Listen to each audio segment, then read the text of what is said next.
I'm sorry. Yeah, I'm on it. Like a good neighbor, State Farm is there. You're covered, Kevin. Thanks, Melinda. Wait, I have blah blah insurance, so person, come help. Hey, Grandma. 6 callers ahead of us, Jimmy. You're not helping. Having insurance isn't the same as having State Farm. There to help you anytime, anywhere, anyway. That's getting to a better state.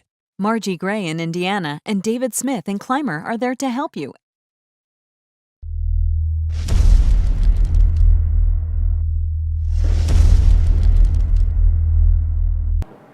Another emotional loss here in the first round, and you're trying to get over that bump there, but got another close one. Yeah, I thought this year we would, I thought we matched up pretty well against them. Obviously, they have some great talent in the guard situation, and for the most part, we did a pretty good job against them. Had a couple leads, but when you can shoot threes like they can, those disappear real quick, and that's what happened to us. Yeah, you led until about the halfway point of the fourth quarter there, and then they kind of held on after that. What was kind of the turning point for that? Well, I think we had some. Our turnovers were a big thing all night long. Just maybe going a little too fast, not slowing down, and just kind of working the ball like we want to. We had some empty possessions, and they went down and scored. So that's the difference. You talk about going a little too fast. I mean, if you watch your team play throughout the season, you're slow pace, kind of working through your rotations, making open shots.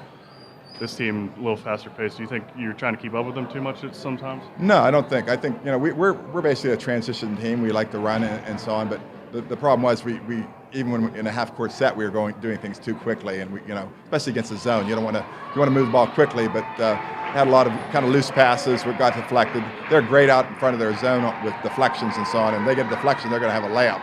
So that was tough on us. You talked about one of your goals this year was the seed in the top 5. You got the 3rd seed, and you kind of thought maybe you'd have a little bit of an easier road that way. But you still ended up facing a tough McGuffey team that has experience here. Right, and every one of the top 16 teams is a good team. McGuffey happened to be I think they lost 5 or 6 games this year, and they happen to be in a tough section. Our section's certainly not as strong as theirs, but our goal was to always try to get a good seed. And I thought we actually had a path. I thought if we get past McGuffey, actually the next test might be a little easier. It would be Mount Pleasant or Elizabeth Forward. So it just didn't work out that way. I thought if we could have held our momentum, I think we got a little tired out there. A lot of the kids have been sick 3-4 days, so I think that kind of took its toll a little bit tonight because we couldn't pressure as much as we wanted to in the second half, and that kind of showed. Now, do you think the long break at the end of the season had any kind of effect on your tempo that you're running or anything? You guys had almost 2 weeks off. Yeah, we did a lot of playing in practice. The only thing that hurt us a little bit, as I said, 3 of our starters were probably missed 4 days of practice. So we wouldn't have been able to scrimmage anybody anyway at that rate.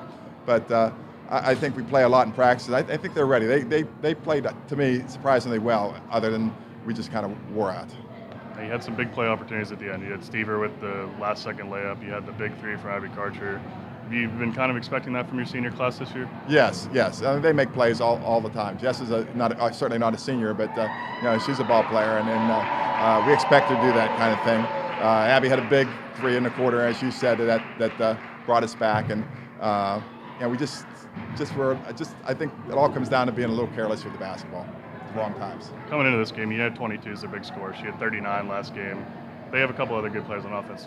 She was held to 4 points in the first half. What kind of happened differently? She kind of turned it on. Well, yeah, you're not going to hold her back.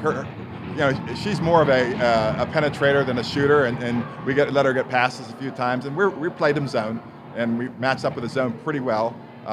But she was able to penetrate and shoot that left-handed hook layup that she makes very, very nicely. And those are the shots she got. She had a couple outside shots, but not too many. You called a timeout with about 2 minutes left in the game. They had went on about a 6 or 8-0 run there, and you guys were trying to get baback. You had, I think, a 4-point deficit there. What did you say to your team? Is that in regulation? Regulation. Yeah. Well, I just wanted them to slow down and run a particular play we had because we tried to run it 2 times in a row and people were in the wrong spot and they were just out of sync. But we were able to do that, and we didn't get the shot we wanted, but we actually got it inside, and I think we might have scored on that possession. I'm not sure if we did or not, but just to slow them down. I probably used 3 timeouts on just trying to slow them down on offense.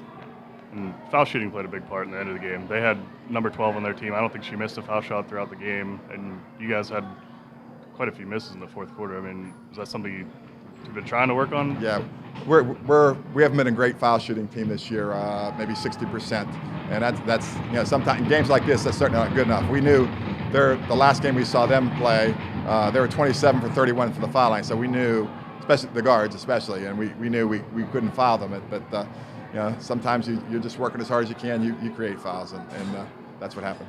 Now, you had the strong senior class this year. I think you had 6 senior players. Mm-hmm. You're trying to get them one of the top 5 seeds. You accomplished that. You wanted to get them a win here, but kind of an emotional loss. How do you move forward from that for next year? Well, we just find people. We've had no problem doing that in the past. People are going to step up. We got a new group of seniors coming up. There's 3 in that class, and I'm sure they'll be good leaders as well. But it's tough when you got 6 seniors that the kids you've had forever, since 7th grade, and they've worked so hard for you and put in so much time for you. It's crazy. I think all the games in 7th grade and practice and summer league and everything we've done, and it comes down to one game to move on. And that would, if we won today, we would have possibly 2 more games, at least 2 more games with the elimination way it is this year. So we're trying to win for the seniors, trying to get them another 2 games, but it just didn't happen. Now, if you look back at the 2 losses you lost to Burrell on a poor shooting night. Mm-hmm, you had a poor shooting first half, not so bad in the second half tonight. What do you kind of have to do differently on offense on nights like that? Well, in zones, especially their kind of zone out there, you kind of take the shots you get. They mixed it up a little bit where they put their back line, and that kind of gave us a little bit of problem. But we shoot a lot, and it's just a matter of hitting shots or taking the ball to the hoop, and we did that a good bit. Lucy did a pretty good job with that. But they were listening. They were doing what they should do for the most part, and we just got to make shots, and that's what the next class is going to have to be able to do. You have to shoot to play this game. Thanks a lot.